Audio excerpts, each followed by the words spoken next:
رسول الله وعلى آله وصحبه ومن والاه وبعد. This evening we're still looking at some of the frequently asked questions in Ramadan. We covered a few yesterday which basically dealt with some of the ahkam or some rulings pertaining to the fast. This evening, a mixture of some rulings and some other matters that have come up. The first one is the issue of az-zakah. And that is, when in Ramadan do I need to pay the zakah? Here a lot of people have confusion. There is a difference between zakatul mal and zakatul fitr. These are two completely separate things.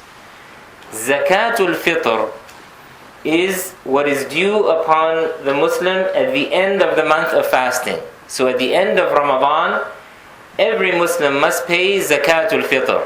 And as we will discuss at a later date, then this is given in the form of food to those who are needy.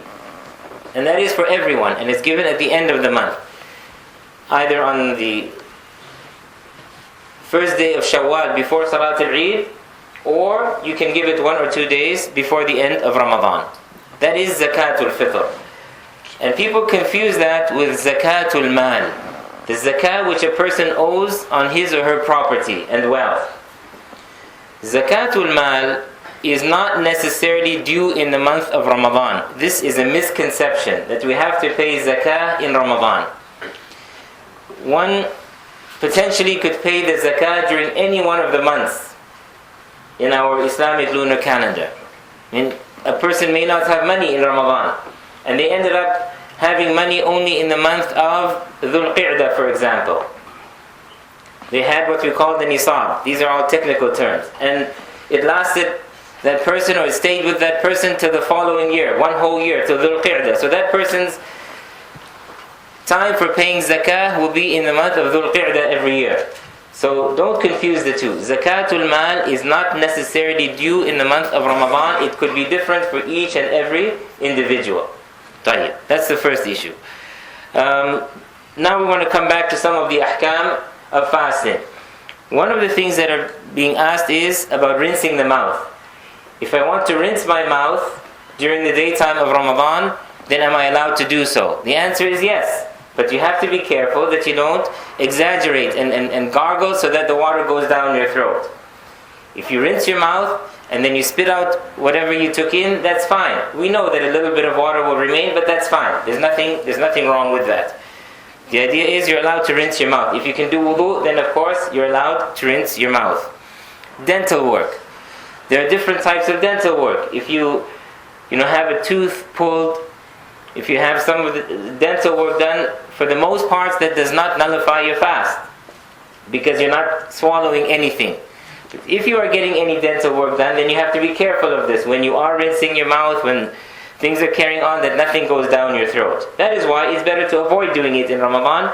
But if you have no choice, then there is no problem with that, bi'idhnillahi ta'ala. A few questions coming from the women. The first one, and it's quite common, is that a woman says, I'm breastfeeding or I'm pregnant, so I don't have to fast. This is not correct. Just because a woman is breastfeeding, it does not mean that she doesn't have to fast. Or just because she is pregnant, it doesn't mean that she's not to fast. Rather, al-asl, the basic principle is that she has to observe the fast in Ramadan, but if due to medical reasons, if she were to fast while breastfeeding, the child would be harmed because she would have less milk or not sufficient milk, or that she would become so weak that she could not continue the fast, then she has an excuse to break the fast. In that case, she would break the fast and she would make them up at a later date, and there's no penalty for her to pay. The same thing for a pregnant woman. Just because she's pregnant, it's not an excuse that I'm not going to fast. No, she should attempt to fast. If she's capable of doing so, then it is compulsory for her to fast.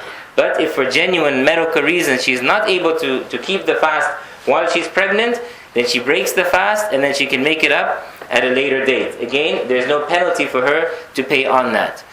Another issue is that somebody says, well, my doctor told me I shouldn't fast. Listen, the doctors for the most part that you're dealing with here are not Muslims. You don't just simply take the opinion. I will tell you, 95% of the cases that come to me where the person says, my doctor said I shouldn't fast. When we investigate it further, there's no basis for them not to fast. As a matter of fact, they can actually fast. We know it's going to make you a little bit weak and so on. Medications can be adjusted. Most of them, it's possible to do so. Therefore, the ulama from times of old, I'm speaking about hundreds and hundreds and hundreds of years ago, they always spoke of a person who was not going to observe the fast due to some medical condition. Then they said it should be based on the opinion of a trustworthy Muslim doctor.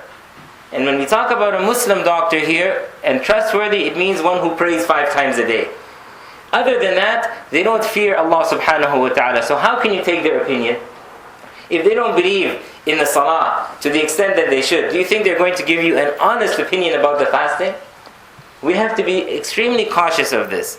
So just because the doctor says, no, I don't think you should fast, well, they don't know what the meaning of as-siyam is. They don't know what type of an obligation it is, that it is one of the pillars of Islam, and so on and so forth. Okay? So if a doctor were to say that, then let's take it to a trustworthy, reliable Muslim doctor to investigate further, and then we can determine whether really the person should be breaking the fast or not. The last issue for this evening, inshallah ta'ala, is with regards to women as well, who are having their menstrual cycle, or that they are having postnatal bleeding. For them, it is haram to fast. There is no fast for them at all. So if the woman is menstruating or she's experiencing postnatal bleeding, then there is no fast for her. She eats during the day. It's a normal day for her, and she makes up those days at a later time. A lot of questions about the hayd or the menstruation. What if the woman started fasting and then just before Maghrib, by 10 minutes, by 20 minutes, by a few minutes before Maghrib, she started menstruating? What happens in that case? In that case, this is what Allah Azza wa Jal has written for you. So that day of yours went.